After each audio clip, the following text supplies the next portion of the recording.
नमस्कार दोस्तों, आपके अपने चैनल मैथ गुरु में आपका स्वागत है। आज हम करेंगे 10th क्लास मैथ एक्सरसाइज 9.1।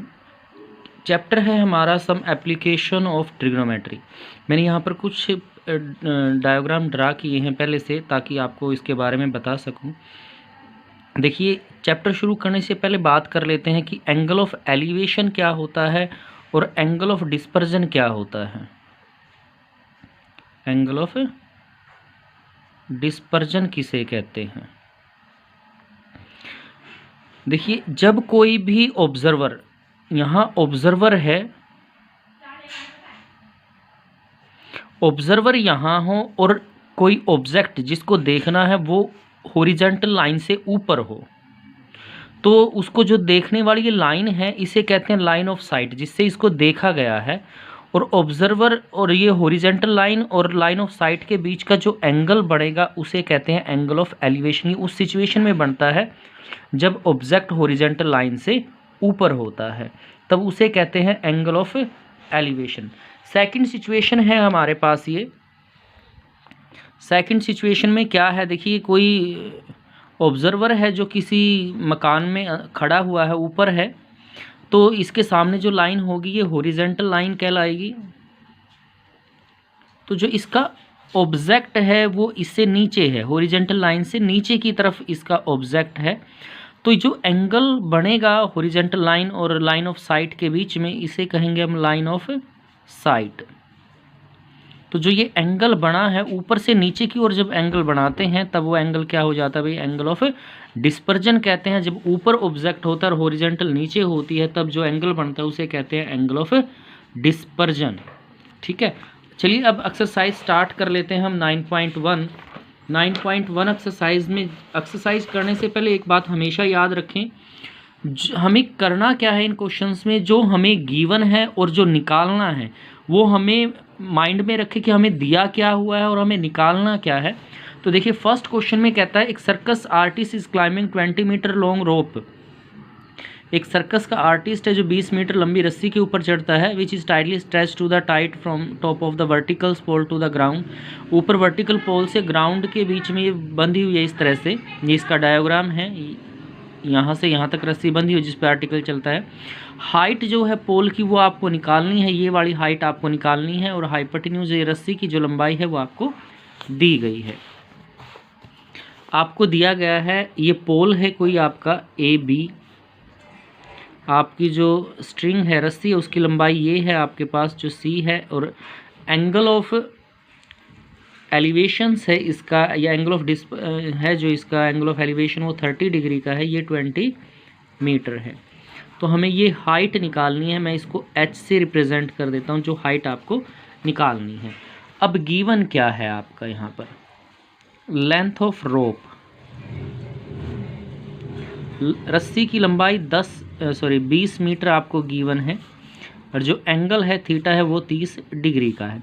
अब देखिए, हमें परपेंडिकुलर निकालना है और हाइपोटेन्यूज गिवन है, तो मैं यहाँ पर क्या करता हूँ, मैं साइन थीटा का फॉर्मूला यहाँ पे लगा लेता हूँ, ए बी डिवाइड बाई ए सी, जो साइन थीटा के बराबर हो। साइन कितने का है आपका? 30 डिग्री का है, A B by A C.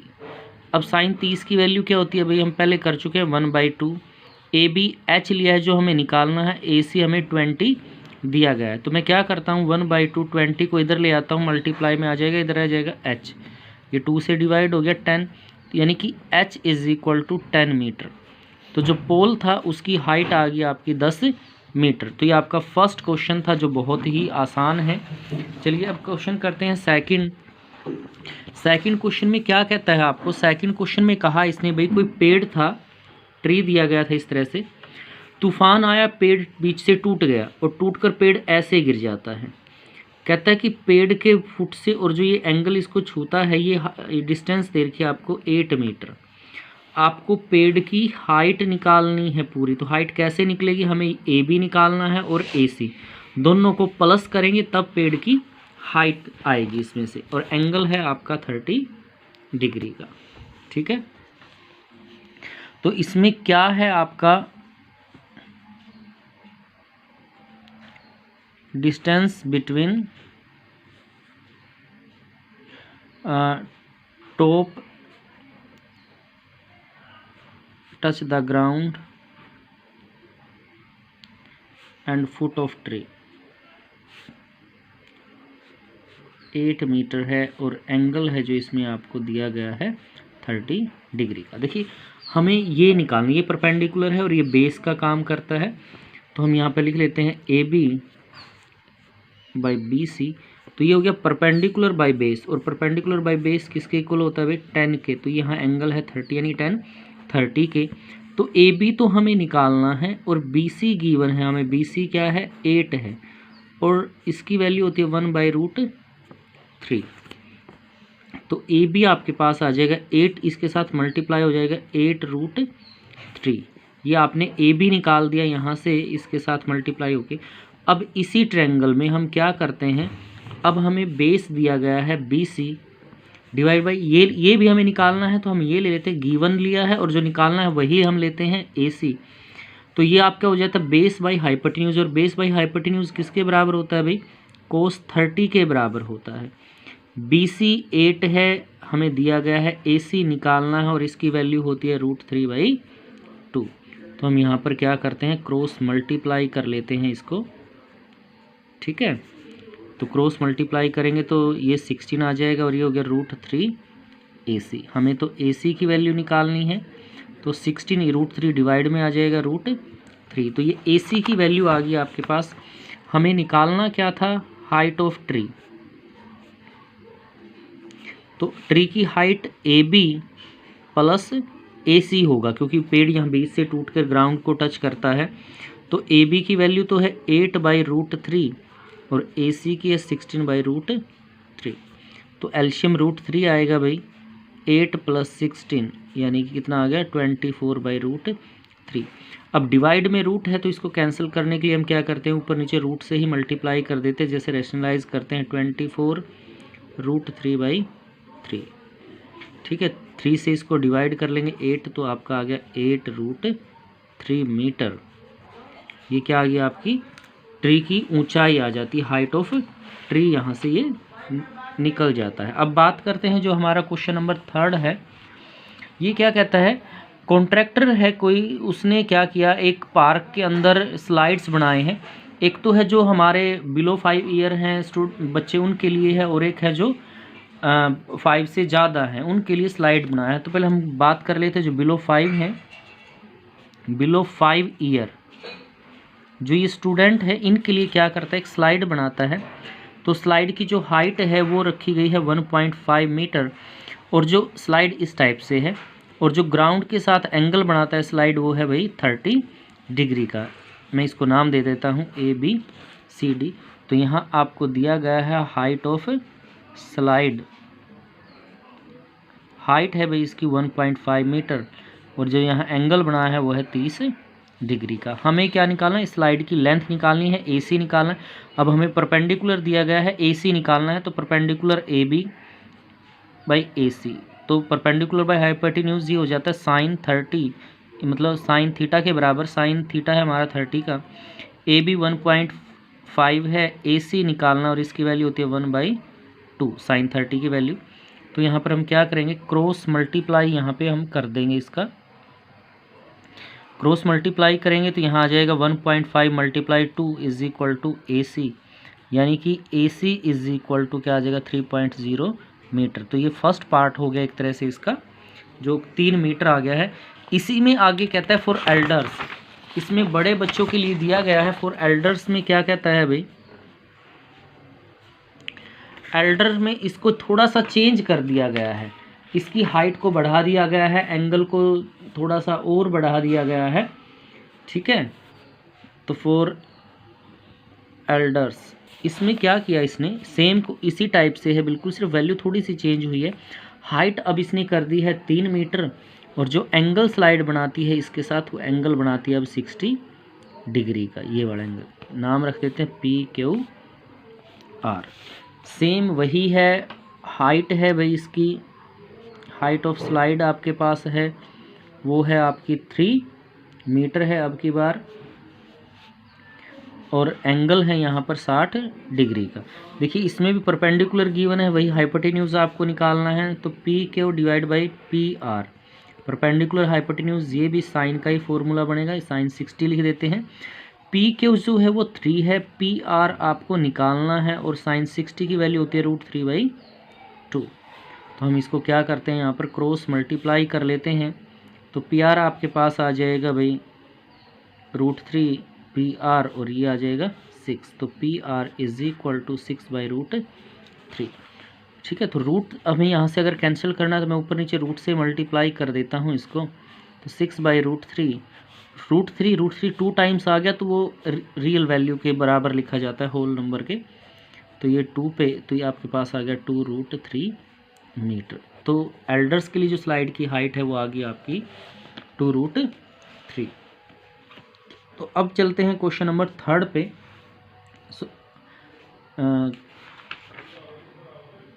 Question number 4 पे, 3 तो ये किया था बेटा। क्वेश्चन नंबर 4 पे, 4 में कहता है angle of elevation top of the tower from the foot of the ground which is 30 metre away from the foot of tower is 30 degree, find the height of tower.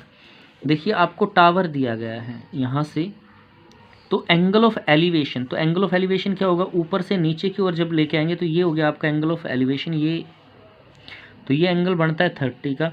और जो ये distance है ये आपको गिवन है, ये आपको दी गई है भाई 30 मीटर। आपको क्या करना है, इसके अंदर टावर की हाइट निकालनी है, ये हाइट आपको इसके अंदर से निकालनी है, ABC। तो पहले लिख लेते हैं distance from foot of tower, tower के फुट से जो डिस्टेंस दी गई है वो 30 मीटर है आपकी, एंगल है वो 30 डिग्री का है। इसमें आपको हाइट निकालनी है। तो इसमें आपको क्या दिया गया है, बेस दिया गया है, परपेंडिकुलर आपको निकालना है AB/BC, यानी कि base by perpendicular, perpendicular by base, तो ये 10 के बराबर होता है, 10 30 के। अब AB तो मैंने H लिया हुआ है, BC 30 दिया हुआ है और इसकी वैल्यू होती है 1/√3। तो H इज इक्वल टू 3 × 1/√3, यानी कि आ जाएगा 30/√3। अब आपको रूट नीचे से रूट कैंसिल करना है तो हम √3 से ऊपर नीचे मल्टीप्लाई कर लेंगे इसको, 30√3 और नीचे √3 2 टाइम्स आ गया तो जो अंदर वैल्यू है उसके इक्वल होता है। तो ये आपके पास आ जाएगा 33 से कैंसिल हो जाता है 10 पे, तो ये आ गया 10√3 मीटर। तो ये आपका आंसर हो जाएगा। आप चाहें तो √3 की वैल्यू इसके अंदर रख सकते हैं, अगर नहीं भी रखते हैं तो भी चलेगा, ये ठीक है। चलिए अब क्वेश्चन नंबर 5 यहाँ पे कर लेते हैं। ये कहता है a kite is flying at a height 60 metre above the ground, एक पतंग है जो 60 मीटर ऊंचा उड़ रहा है ग्राउंड से। The string attach to the kite is temporary tie to the point on the ground, जो इसके साथ एक रस्सी बंधी धागा बंधा हुआ है वो ग्राउंड पे टाइट किया गया है। The inclination of the string with the ground is 60 degree. तो यहाँ पे कोई आपका पतंग है जो यहाँ उड़ रहा है ग्राउंड से, जो कितनी दूरी पर है, 60 मीटर की दूरी पर है, और ये एंगल बनाता है ग्राउंड के साथ जहाँ बंधा हुआ है वो 60 डिग्री का एंगल यहाँ पे ये बनाता है यहाँ से। तो इसने कहा जो आपको दिया गया है डिस्टेंस निकालनी है आपको किसकी, स्ट्रिंग की। ये स्ट्रिंग है भाई, AB जो है ये स्ट्रिंग है, स्ट्रिंग की लेंथ आपको इसके अंदर निकालनी है। आपको गिवन है हाइट ऑफ काइट, पतंग की हाइट आपको दी गई है वो है 60 मीटर, थीटा है इसमें 60 डिग्री का। तो हम क्या करते हैं, हमें निकालना क्या है इसमें, ये निकालना है हाइपोटेन्यूज, और परपेंडिकुलर आपको दिया गया है AC/AB, जो दिया गया है वही हम लेंगे, जो निकालना है वो यूज़ किया आपने। तो यहाँ पे आ जाता है साइन 60। AC है हमारा 60, AB हमें निकालना है और इसकी वैल्यू होती है √3/2। तो हम क्या करते हैं, क्रॉस मल्टीप्लाई कर लेते हैं यहाँ से, 60 × 2 और इधर आ जाएगा AB × √3। ठीक है, तो यहाँ पे आपका आ जाता है √3AB और यहाँ आ जाता है 120। तो AB की वैल्यू आ जाती है 120/√3। 3। तो हम क्या है, √3 को यहाँ से कैंसिल करना है नीचे से, तो ऊपर नीचे √3 से मल्टीप्लाई कर देते हैं हम इसको। तो आपके पास आ जाता है 120 √3 और ये 3 से ही कटता है 40 पे, तो आपके पास आ जाता है 40 √3 मीटर। तो आपके पास स्ट्रिंग की लंबाई आ गई 40 √3 मीटर। तो बड़े ही आसान क्वेश्चन हैं, ईजिली आप इनको कर सकते हैं। चलिए अब क्वेश्चन नंबर 6 पे आते हैं। 6 पे क्या कहता है आपको, 1.5 metre tall boy standing at a some distance from the 30 metre tall building. अब 30 मीटर ऊंची बिल्डिंग है, उसके सामने कोई बच्चा खड़ा हुआ है जिसकी हाइट कितनी है, 1.5 मीटर है। ठीक है, तो ये हाइट हम ऐसे ही ले लेते हैं यहाँ तक, यहाँ से यहाँ तक, इस तरह से। सारी बिल्डिंग की हाइट है आपकी 30 मीटर, इस तरह से सारी बिल्डिंग की हाइट 30 मीटर है। तो यहाँ तक की हाइट, लड़के की हाइट है जो 1.5 है, वो हमने ले ली 1.5। अब स्टार्टिंग में क्या करता है बच्चा, यहाँ पर एंगल बनाता है। एंगल ऑफ एलिवेशन जो बनता है वो आपका 30 डिग्री का है। यहाँ पर एंगल बनाता है वो इसकी आंखों के साथ, वो एंगल है 30 डिग्री का। फिर बच्चा थोड़ा सा बिल्डिंग की तरफ चलता है और चलकर यहाँ पहुँच जाता है, और जो एंगल बनाता है इस टाइम एलिवेशन, वो कितने का बनता है आपका, 60 डिग्री का हो जाता है एंगल। ठीक है, तो अब क्वेश्चन क्या हुआ है, find the distance he walk toward the building. तो बच्चा यहाँ से यहाँ तक चल कर गया, यहाँ से यहाँ तक, तो ये डिस्टेंस कितनी उसने ट्रैवल की है, वो डिस्टेंस आपको निकालनी है। तो हम यहाँ से AB बिल्डिंग की हाइट है, CD बच्चे की हाइट है, EF इस तरह से बना लेते हैं इसको।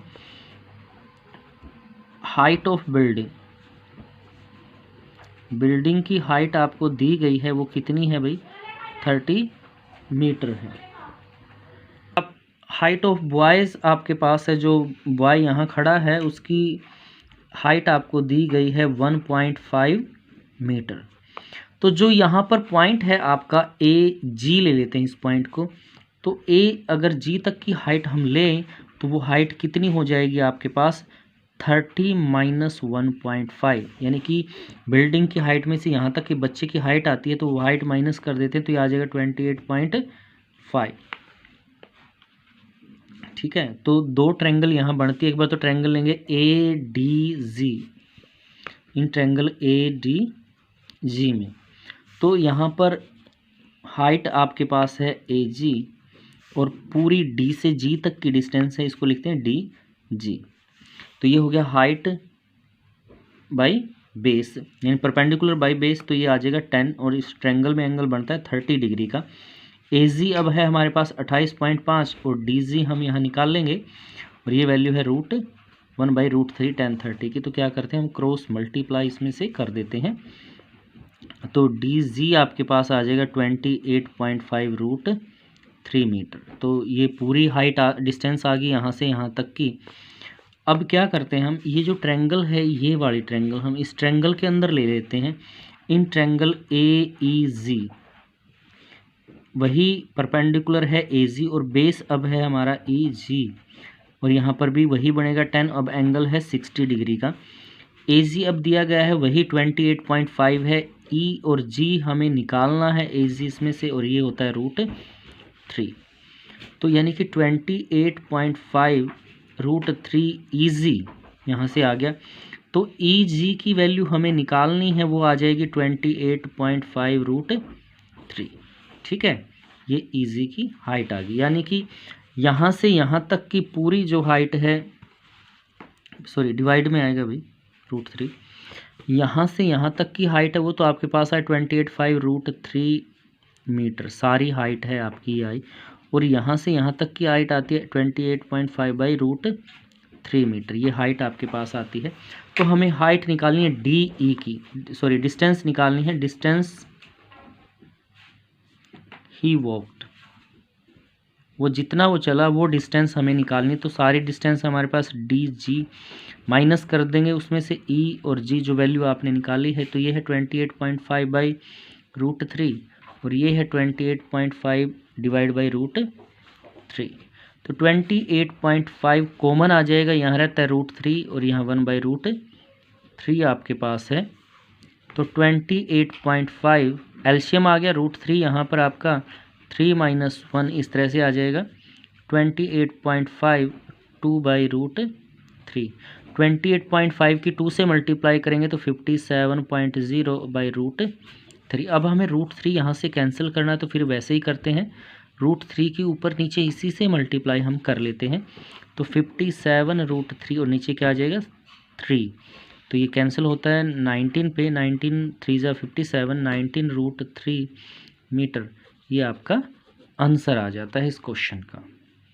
ठीक है, चलिए तो नेक्स्ट क्वेश्चन की बात यहाँ पर कर लेते हैं। क्वेश्चन नंबर 7 आपको यहाँ दिया गया है। क्वेश्चन नंबर 7 में आपसे को क्या कहता है, from A point two the ground angle of elevation the bottom of the top of a transition tower fixed at the top of the 20 meter high building is 45 and 60 degree respectively. Find the height of the tower. क्या कहा इसने आपको, from the point on the ground angle of elevation bottom and the top of the transition tower fixed at the top of 20 meter high building. अब 20 metre ऊंची building है कोई, ये आपकी 20 मीटर ऊंची बिल्डिंग है, इस बिल्डिंग के टॉप पे एक टावर फिक्स है भाई इस तरह से। ठीक है, अब ये कहता है इसके एंगल ऑफ एलिवेशन दिए गए हैं, इसके टावर के बॉटम का एंगल है आपका 45 डिग्री, और जो टावर के टॉप का जो एंगल है इसी पॉइंट पर वो सारा एंगल है आपका 60 डिग्री। तो ABCD, तो ये मैं हाइट मान लेता हूँ, टावर की हाइट क्या है h है और बिल्डिंग की हाइट आपको 20 दी गई है, तो यानी पूरी की पूरी टोटल हाइट जो है आपकी वो सारी क्या हो जाती है यहाँ से भाई h + 20 मीटर हो जाती है पूरी की पूरी हाइट। ठीक है, तो हाइट ऑफ बिल्डिंग आपको क्या दी गई है भाई, हाइट ऑफ बिल्डिंग आपको दी गई है 20 मीटर। तो मैं क्या करता हूँ, एक बार इस ट्रायंगल में ले लेते हैं, नीचे वाली जो ट्रायंगल है आपकी BCD, ये नीचे जो छोटी ट्रायंगल है इसको ले लेते हैं, इन ट्रायंगल BCD। तो इस ट्रायंगल में BC परपेंडिकुलर है, बेस हमने ले लेते हैं, CD इसमें बेस है, तो ये बन जाता है 10 का फॉर्मूला, 1045 यहाँ आ जाएगा। BC 20 है, CD आपको निकालना और 1045 की वैल्यू 1 होती है, यानी 20 = CD, या आप लिख सकते हैं कि CD = 20 मीटर। तो CD की वैल्यू यहाँ से आ जाती है, आपका बेस यहाँ पर निकल जाता है, वो कितना क्या निकल जाता है भाई 20 मीटर निकल जाता है बेस यहाँ पर। ठीक है, तो अब हम क्या करते हैं, तो ये बेस हमने निकाल लिया, वो आ गया 20 मीटर आपका। तो इन ट्रायंगल, अब ट्रायंगल ले लेते हैं, ये पूरी ACD AC /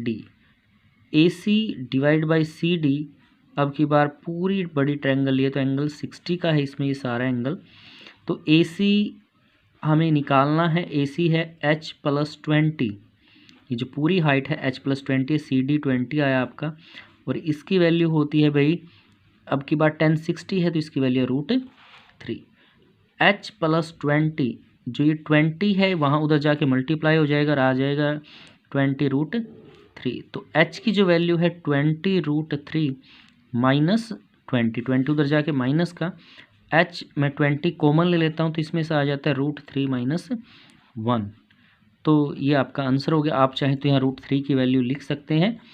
ठीक है, तो ये आपका क्वेश्चन रहा, क्वेश्चन नंबर 7। तो देखिए क्वेश्चन बड़े आसान हैं, एक मेन चीज़ हमें यहाँ ध्यान रखनी होती है कि हमें गिवन क्या है और निकालना क्या है, उसी से फिर ट्रिग्नोमेट्रिकल रेशो के जो कम्बिनेशन आता है, मेजरमेंट आता है साइड के साथ, वही फॉर्मूले आपको यहाँ पर यूज़ करने हैं।